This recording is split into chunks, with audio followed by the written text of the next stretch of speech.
우후죽순으로 생겨나는 이런 많은 드라이버 브랜드들 속에서 어떠한 클럽이 우리 골퍼분들께 가장 많은 사랑을 받고 있고, 그리고 어떤 클럽이 평균 이상의, 중간 이상의 퍼포먼스를 내는지를 궁금해 하신다면 이번 영상이 도움이 되실 거라고 생각을 합니다.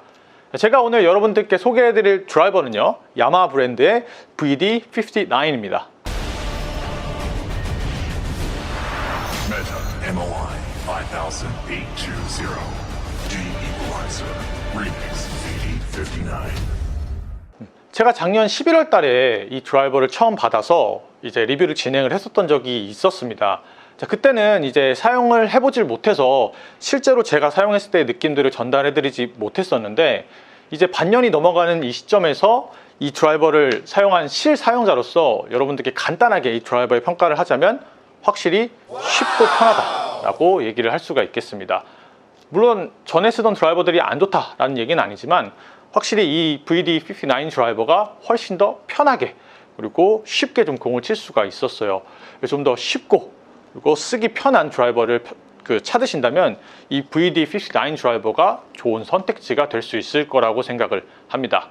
이 VD59 드라이버의 이제 가장 큰 장점을 말씀드릴 것 같으면, 이번 시리즈 또한 전작인 리믹스 20 드라이버처럼 이 높은 관성 모멘트 수치를 달성을 했습니다. 이번에도 1등을 달성을 했어요. 자, 보시면 5820이라는 높은 수치로 관성 모멘트 수치를 1등을 기록을 했고요.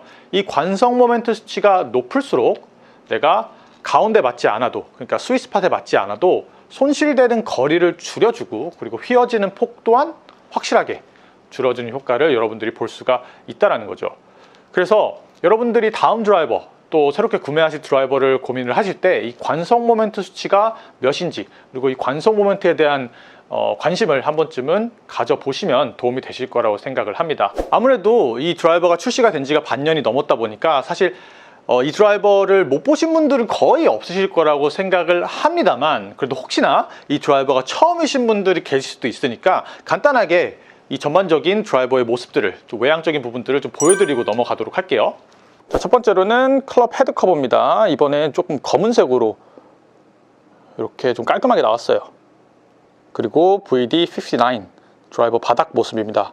이번에 이 빨간색으로 포인트를 좀 줘가지고 조금 더 젊은 감성을 좀 느낄 수가 있었습니다. 전작인 리믹스 20 드라이버 같은 경우에는 조금 밋밋한 느낌이 사실 있었는데, 이번에는 좀 더 세련되게 나왔고, 왼쪽 위에 보시면 무게축에 형성이 되어 있어서 내가 좀 더 드로우와 페이드 구질을 그래도 조금 더 의도하신다면 구사하실 수 있는 이런 무게추도 준비가 되어 있고요. 이 클럽 같은 경우에도 여기 밑에 호즈를 빼면은 이 각도 조절이 가능합니다. 플러스 마이너스 1도까지 각도 조절이 가능한 클럽이라는 점 참고 부탁드리고요. 자, 처음에 이 VD59 드라이버를 접하면은 와, 헤드 왜 이렇게 커? 하는 느낌이 있지만, 실제로 공 옆에다가 어드레스를 쓰게 되면 그렇게 또 헤드가 큰 느낌은 아니에요. 이 헤드 위쪽 부분에 보면은 이제 카본으로 되어 있는 모습을 볼 수가 있고요. 어드레스를 섰을 때 클럽 헤드면이 이 헤드 모양보다는 조금 헤드면이 닫혀 있기 때문에 우측으로 가시는 볼들이라든가 드로우를 조금 더 구사를 하고 싶으신 분들에게는 도움이 되실 만한 요소라고 생각을 합니다. 오늘 이 VD59 드라이버를 다양한 타점으로 공을 쳐보면서 공이 어떻게 나가는지, 휘어지는 폭은 또 얼마만큼 나오는지를 타사 브랜드 드라이버들과 좀 비교를 해보면서 여러분들께 좀 데이터들을 자세하게 보여드리도록 할게요. 자, 저번 영상에서는 이제 골프존에서 촬영을 했었는데, 오늘은 좀 더 전문적인 측정 장비가 있는 GC 코드가 있는 이제 스튜디오에서 촬영을 진행을 할 예정이고요. 제 채널 이제 촬영 영상에 늘 도움을 주고 있는 우리 HJ 골프 스튜디오에서 영상 촬영을 진행을 하고 있습니다. 늘 감사한 마음으로 촬영 잘 하고 있습니다. 그래서 바로 여러분들께 데이터 수치가 어떻게 나오는지를 보여드리도록 할게요. 타사 브랜드 A부터 시작을 해보도록 하겠습니다.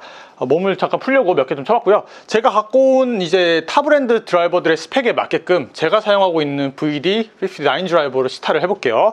자, 일단 첫 번째는 타사 브랜드 A고요. 가운데 타점 한번 맞춰보도록 할게요.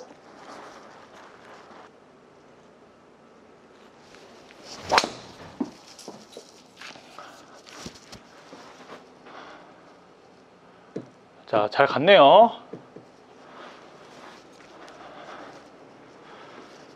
자, 약간은 위에 맞았네요. 약간은 위에 맞았어요.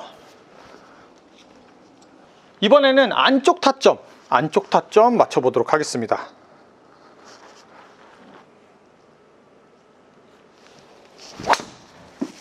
와, 지금 오른쪽으로 좀 휘었어요.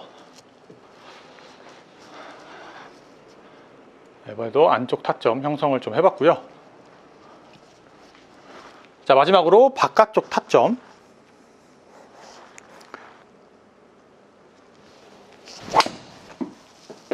와,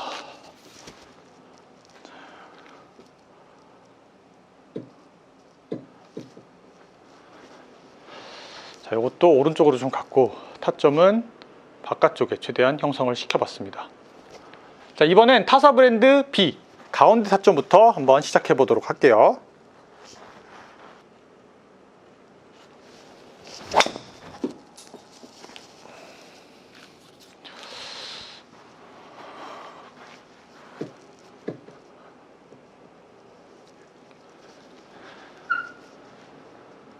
가운데 맞았고요. 뭐 모든 골프채들이 그렇지만 가운데 맞으면 다 잘 갑니다.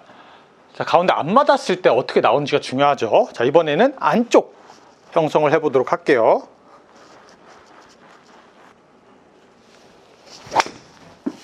아, 이것도 슬라이스.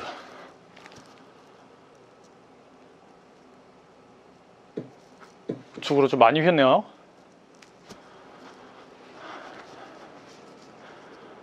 여기 안쪽에 맞춰봤습니다.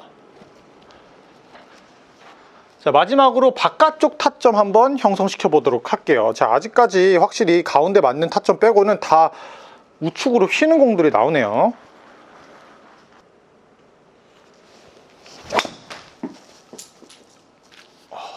아, 드디어 드로우 하나 걸렸네요. 근데 거리는 그렇게 많이 나가지는 않은 것 같아요.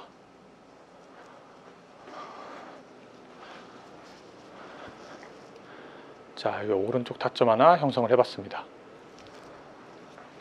자, 이번에는 VD59 드라이버로 한번 시타를 해볼게요. 더 세게 치거나 더 뭐 정성스럽게 치거나 이런 거 없이 똑같이 쳐보겠습니다.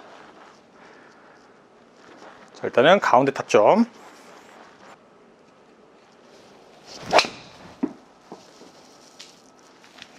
어우, 잘 간다. 어우. 자, 이렇게 최대한 가운데 타점 만들어 봤고요. 가운데 타점이 나오면 모든 클럽들이 다 잘 갑니다. 가운데가 아닌 다른 타점에 맞았을 때 공이 어떻게 나가는지가 중요하겠죠. 자, 방금 전에 안쪽에 맞춰봤는데 더 맞춰야 될 것 같아요. 자, 최대한 공평하게 해야 되니까 자, 안쪽 타점 만들어 보겠습니다.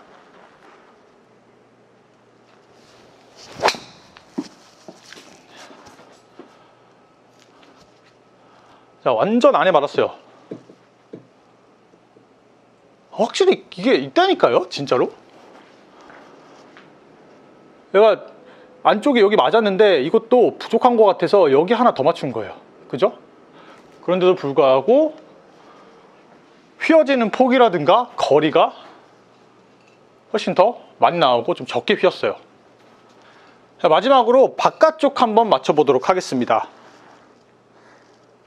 자, 바깥쪽에 맞췄을 때 어떠한 변화가 있는지. 와,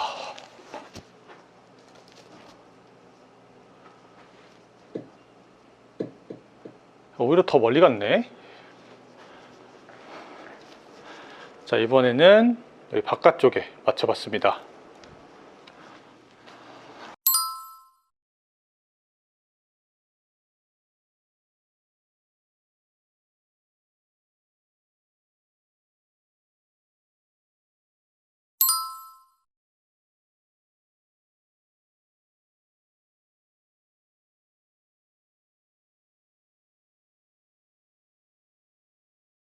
물론 이게 절대적인 수치는 아니지만 여러분들께 보여드렸다시피 타점이 안쪽에 나와도 바깥쪽에 나와도 거리 손실이라든가 방향성에 있어 가지고는 훨씬 더 적은 휘어짐과 적은 감속폭을 보여줬어요. 그래서 이 부분은 정말 여러분들이 참고하실 만한 부분이라고 생각을 합니다.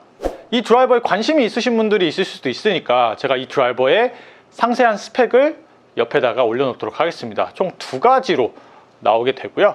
스펙 보시면서 나한테 맞는 클럽이 어떤 샤프트 스펙인지를 보시고 구매하실 때 도움이 되셨으면 합니다. 야마하에서 참 잘 만든 시스템이라고 저는 생각이 드는 부분 중에 하나가 바로 리믹스 원정대라는 시스템입니다. 여러분들이 이 야마하 홈페이지에 가셔가지고 리믹스 원정대 신청을 하시면 무료로 20일간 클럽을 렌탈해서 사용을 해볼 수가 있어요. 그러니까 결과적으로 이 클럽이 나한테 맞는지 안 맞는지를 사실 한두 번 쳐가지고는 시타 몇 번 해가지고는 사실 잘 어렵잖아요. 그렇다 보니까 리믹스 원정대를 통해서 여러분들이 클럽을 렌탈을 하시면 20일 동안 사용해 보시고 마음에 들면 구매하시면 되고 아니면 다시 이제 반송해 주시면 됩니다. 그래서 이 시스템은 정말 좋은 것 같아요. 자, 그리고 야마하 품질 보증 제도라는 게 또 시행되고 있기 때문에 3주간 이 클럽에 대한 교환과 그리고 또 환불이 가능하다는 점, 이 부분 또 참고해 주셨으면 합니다. 자, 저는 이렇게 리뷰 영상을 마무리하고요. 좀 도움이 되셨으면 합니다. 자, 저는 조금 더 이제 유익한 레슨 영상으로 다음 시간에 찾아뵙도록 하겠습니다. 감사합니다.